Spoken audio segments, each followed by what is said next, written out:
Welcome back to the Sick and Successful podcast.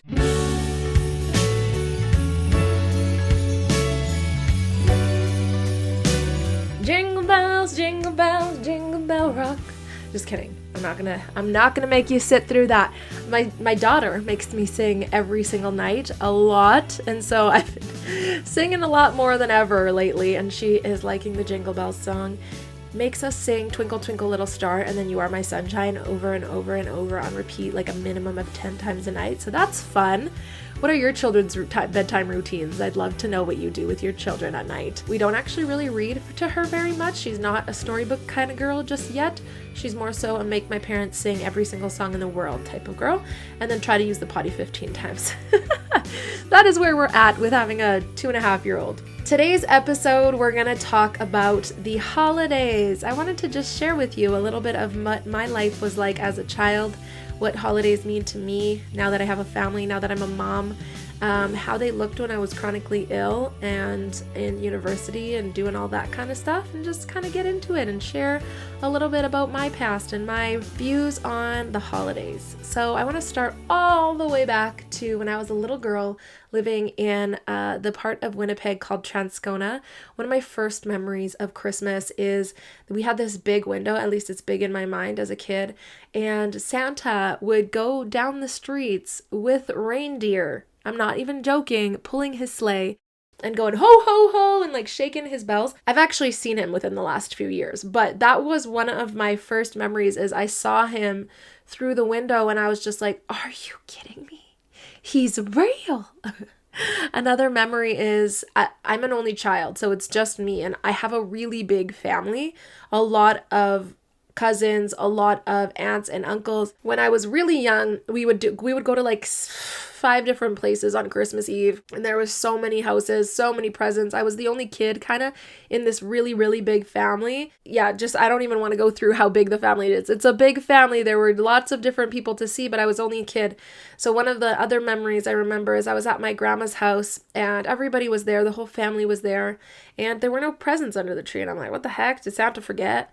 And then I don't know how they did this, because in my mind, everybody was in the living room, and then we heard some commotion, and that I ran into the kitchen, and the kitchen in my mind as a child was packed with presents, like just completely full. And like I was like, where did he come from? And to this day, I really don't know who did that. I doubt my family even remembers because it's such a core memory for me, but I'm sure someone put all the presents in the room, but it was a huge memory for me. So Christmas was always really special because I am very much of a family person. And although I never minded being an only child, like a lot of only children say, oh, I wish I had a brother and sister. I never really felt that way. I was very much of a kind of kid who could play by myself. My mom always says you would put me in front of pots and pans and I would sit there for hours. I did crafts, I played, I drew. I never really longed for more, and maybe it's because I had such a big family. Like my mom's best friend, her daughter it's like 8 months younger than me. She was my maid of honor. We're best friends to this day. Her name's Jessica. My second cousins, we were around them every single weekend. I went to Polish school and catechism on the weekends. So it never felt like I was really lacking, minus maybe because I was bullied in school and, like that whole situation. But I loved the holidays because it meant I got to see everyone. It meant I got to hang out with the adults. I was always one of those kids that just wanted to sit around adults. And so our family is Polish. We all come from Poland. I was the firstborn here in Canada. My mom actually came over on a boat with her family. My dad flew as a refugee, or I think he was a refugee from Poland to Germany and then flew here. But anyways, I was the first one born in Canada. So it was so nice to like have all of these Polish traditions. There was no meat on Christmas Eve because I don't know why, to actually be fully honest. My mom's gonna kill me.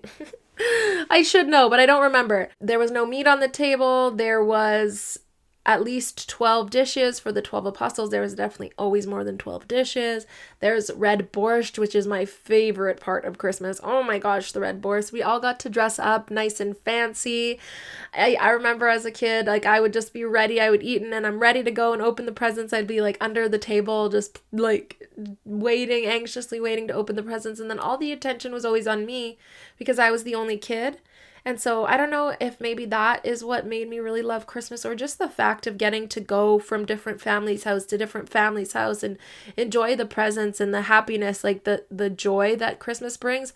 I also really love giving gifts. I think it's probably like my maybe my like third love language. So it was like every single year I would make crafts and give to everyone, and we still do that with Alicia, or at least attempt to. Even as an adult, I would still do that. So Christmas really is the holiday that I enjoy the most, that I have the most fun, even though like as an adult, of course, it becomes more stressful. As a mom, it's so cool to kind of rethink of all the things that make me excited about Christmas. Like for a few years there, putting up the Christmas tree was like almost felt like it was, I don't know, out of habit or obligation. But now this year I'm so excited. Actually, by the time you're hearing this, the Christmas tree hopefully is up.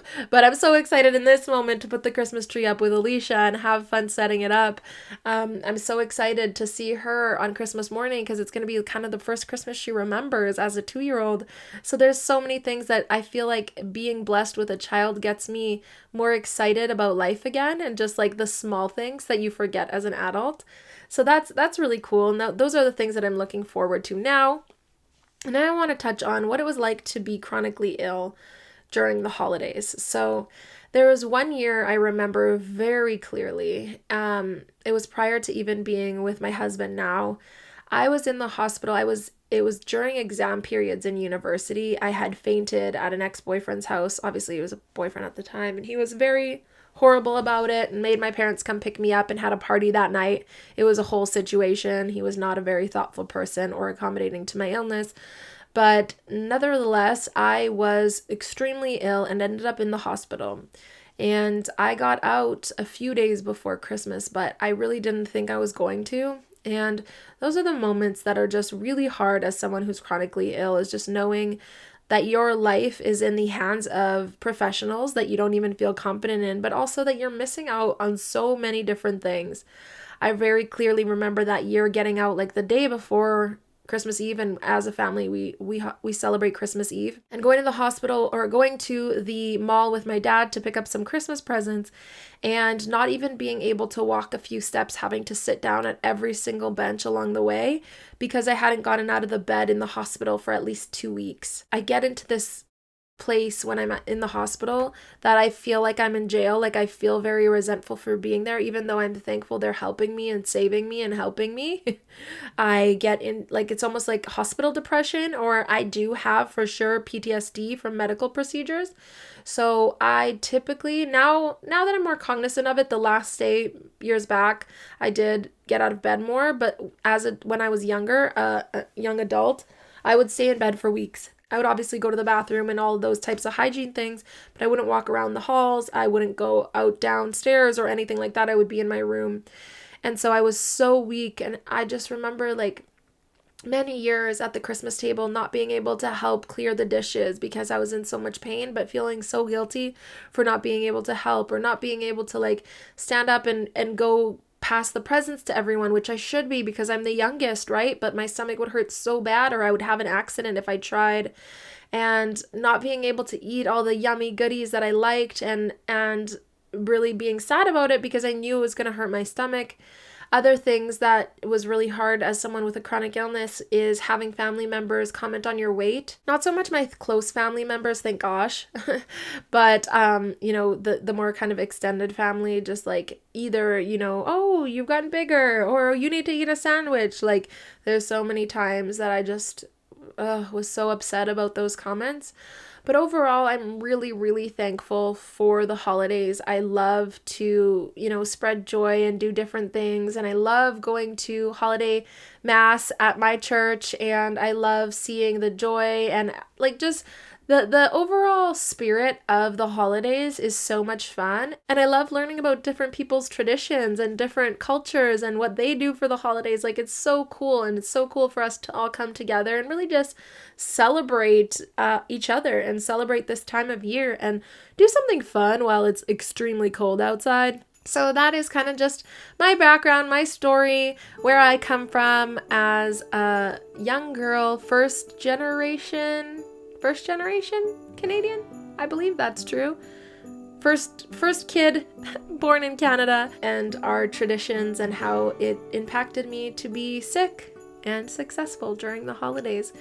If you're listening to this, I would really love to know how you felt about this episode. If you have a second to just go to Apple, rate a 5-star review, and tell me what your thoughts of this episode were. Did you like it? Did you relate? Are you going to have some happy holidays? Wish me a happy holidays. Let's spread the joy, spread the cheer. Honestly, those reviews are the best way for people to find this podcast. And so that is your little way to help other people find this community and feel heard and feel seen, and to support me as well. It's like the tip jar of generosity and where you can give me a little Christmas present. So thank you again. Remember, dream big. It's possible for you, and your next version of success is around the corner. Happy holidays! Mwah!